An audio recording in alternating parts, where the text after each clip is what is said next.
Good afternoon, everyone. It's fantastic to have the opportunity to speak to you today. Now, of course, there's an old saying that says there's nothing certain or there's very few certainties in life, and death and taxes probably are things that we can all recognise. But actually, I can think of a few others, but probably transport spending and politics don't fit onto that list. Now, I think we've already heard from the speakers already, there's an awful lot of change happening around us, there's an awful lot of uncertainty, and it's really that uncertainty that creates the norm. So, whether it's changing bosses, new leadership at TfL, new leadership for Highways England, a new mayor coming up pretty shortly, and also the possibility of Brexit and what that means for us, is no doubt going to increase the level of uncertainty that we all face, no matter what part of the industry that we sit in. So, the question really for us is, what are we going to do about that, and how are we going to respond to that particular challenge? So what I would say is that over the last couple of years, it's been fantastic to see government's commitment to infrastructure spending. And we know that's on the capital side rather than on the revenue side. But actually, to have a set of plans that really set out for the next 5 years, for example, with Highways England, a clear set of delivery, and even more, to actually be already thinking about what the second 5-year plan looks like, is really a step forward for us. And something that I think we need to celebrate, despite the fact that obviously it brings some particular change.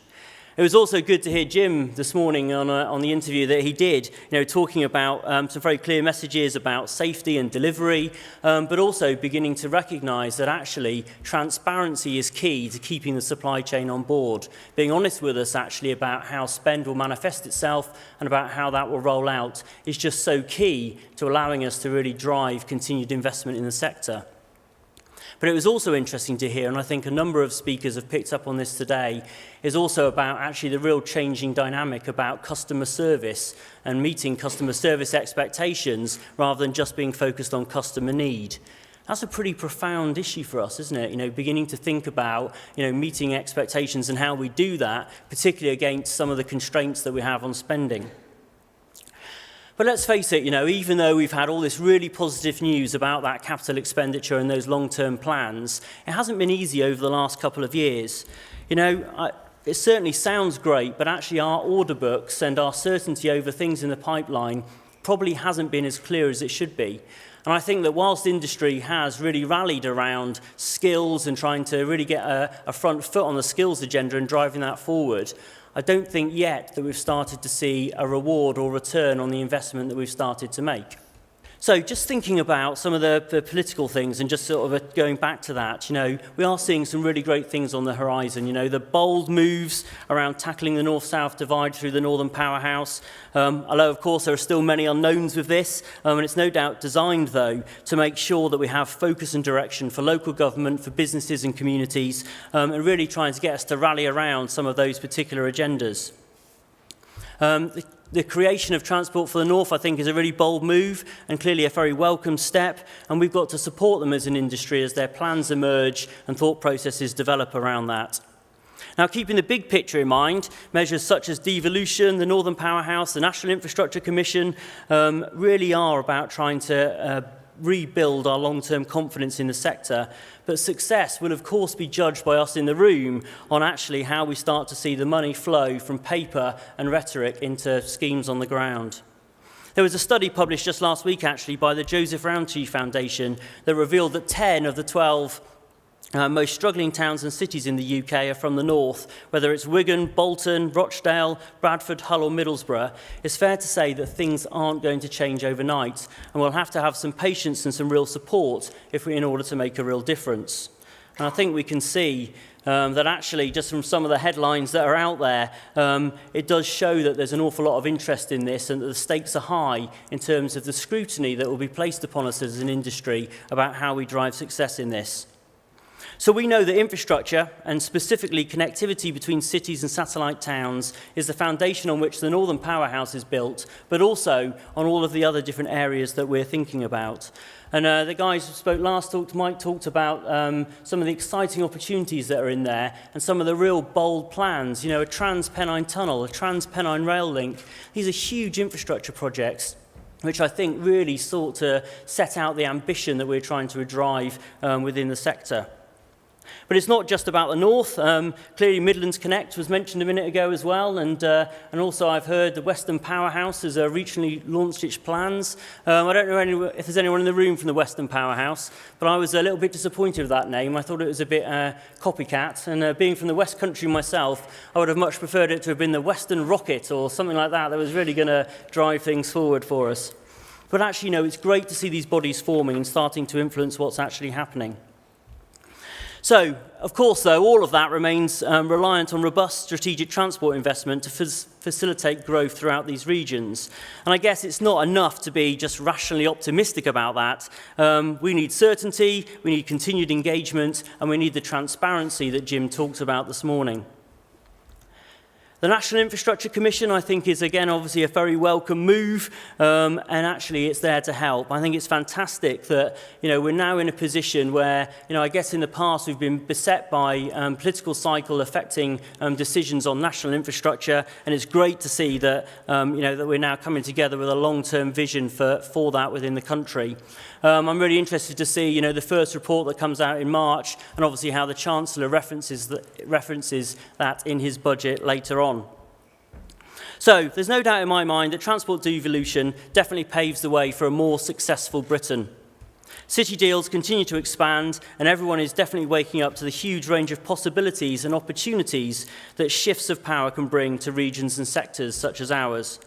But despite recent activities, we still need a clearer vision of what devolution really does look like, and fundamentally about how it will be delivered in practice. One thing is evident as the government irons out these granular details, that collaboration amongst us all will be absolutely key to that. We definitely need the sum of the parts to add up to more than the whole. So, what does this mean for an industry? How are we going to respond to this challenge? For me, I think this really comes down to 4 key areas. So those 4 areas are around collaboration, technology, leadership and skills. I'm just going to talk about each of those for just a moment. So the first point is really around leadership. We have a responsibility in this room as leaders of our sector to really rise to the challenges that are being set out, to work together, to collaborate effectively, and to really deliver and seize the opportunity rather than worry about the uncertainty that actually sits within there. So I think, we need to grab hold of innovation, we need to grab hold of big data in the emerging world around us in terms of intelligent mobility. We need to make sure that we're working together as best we possibly can to pool our expertise and our resources to make sure that we deliver effectively. We definitely need to make sure as an industry that we support our client and political colleagues, not just in the development of these future infrastructure plans, but then actually making sure we see this through with robust and efficient delivery. The second area for me is all around collaboration, and I guess, that's a pretty obvious one, isn't it? Everything from BIM and the way that we're going to build models that will allow us to construct our schemes more effectively and share information about what we're doing, all the way through to helping provide additional scale or specialist skills into particular teams. I think we all know that from a collaboration perspective, if it's done well, it's barely recognised and noticed, and if it doesn't go quite so well, then we feel the pain of that. And there are some fantastic examples around the country of where alliances have worked incredibly well, particularly in the rail sector, actually. In the Staffordshire Alliance is a great example of how a client and industry team have worked together to shape the agenda, to share in risk and reward, and deliver a fantastic outcome. And of course, in our own sector, when we look at something like Highways England and the collaborative delivery framework and the schemes that are now really starting to come to life, the A14 in particular springs to mind, a collection of organisations delivering together against the common goal. It's fantastic to see that happen. And I think actually it will be key in really helping us manage the uncertainties that are definitely out there. The third area for me is all about talent, and I know there's been some discussion on that already today, in particular in terms of the skills group. We've seen the creation of colleges and academies in association with major infrastructure projects like HS2 and Crossrail and different parts of the energy sector. And I think it's fantastic to see the recently published DFT report on skills and the buy-in that we have from major infrastructure clients around the country to really developing that. And I know that's been talked about in one of the sessions, but some really bold challenges there on everything from the level of apprentices that we have in our businesses all the way through to diversity targets for 2020 2020 and 2030. So, it's fantastic to see that, but, this is a pretty relentless task for us, I think, in terms of not just looking at people at the start of their careers, but really thinking about how we build skills throughout people's career and really help them to retain in our sector. One of the things that I see about rail in particular is that there is a real identity in that sector. People feel part of the rail industry and really enjoy being part of that. And I wonder, do we have the same feel within the highway sector as they do within rail? And I would certainly, as a highwaysman myself, would certainly love us to really start to build that identity. And I think part of that comes from the way that we focus on skills development and talent throughout people's careers. So what I would say, I think the time is right, and with that long-term investment ahead of us, that we should really build that identity and create a national skills academy for the highway sector, bringing together many of the things that we do individually as companies and organisations, but starting to focus on a single national academy for that. I think that's certainly something that organisations like the CIHT can help us with. So the fourth area is technology, and I guess, that's the one I can almost say, who knows what's going to happen there. We talked about the change a minute ago and what's changed over the course of the last 10 years, but there is no doubt that technology is refocusing transport and is undoubtedly the greatest area of uncertainty. So there is an awful lot happening. Everyone is talking about intelligent mobility. Everyone is talking about connected autonomous vehicles. Great, actually, I think, but actually, what does it really mean? How is that going to really impact on what we do? And I think we're all struggling a little bit at the moment with that gap between what we have today and what we move to tomorrow. And I think that's something that we're really going to need to turn our collective attention and skills to in order to address that particular point. But it's not just about technology. It's about thinking how infrastructure is going to change as a result of that technology. So as a company, Atkins is heavily involved in the Smart Motorways programme. We're designing overhead gantries that have a 50-year design life to put up on our motorways. And I think most of us believe that, the lifespan of that roadside infrastructure is 5 to 10 years at best. So why aren't we changing what we do now? Why aren't we rethinking that based on what we know will happen from a technology perspective? So, I think developing and building the systems necessary to promote and support innovation are beginning to take place.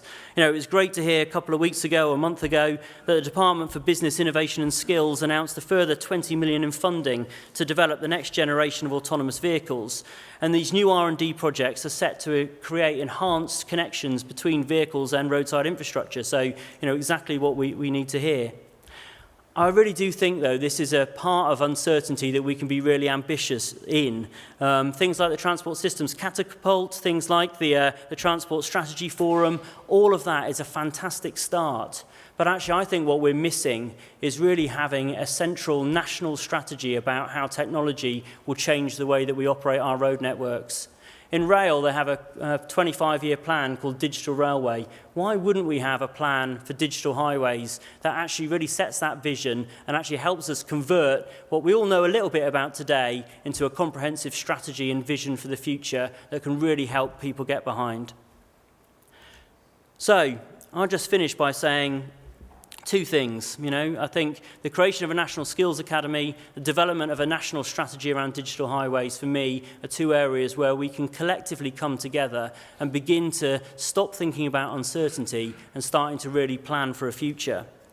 So I think it's time over the course of the next decade, with all this confidence around capital expenditure, for us to move from reflection to action, as we transform the nation's transport infrastructure into a world-leading multimodal system and actually really begin to think about servicing our customers' expectations rather than just meeting their needs. So let's create a strategic body which can plan for the future, provide a network that's digitally enabled, and provide a workforce that really has a strong identity with our sector and is growing into the future. So, whilst uncertainty exists, I think we have to take that as an opportunity. We all have a job to do to plan against this and to be flexible and agile for the change that will happen every single day. So let's stop worrying about it. Capital expenditure is at an all-time high. Let's really seize that opportunity and make the best of it for our industry. Thank you very much.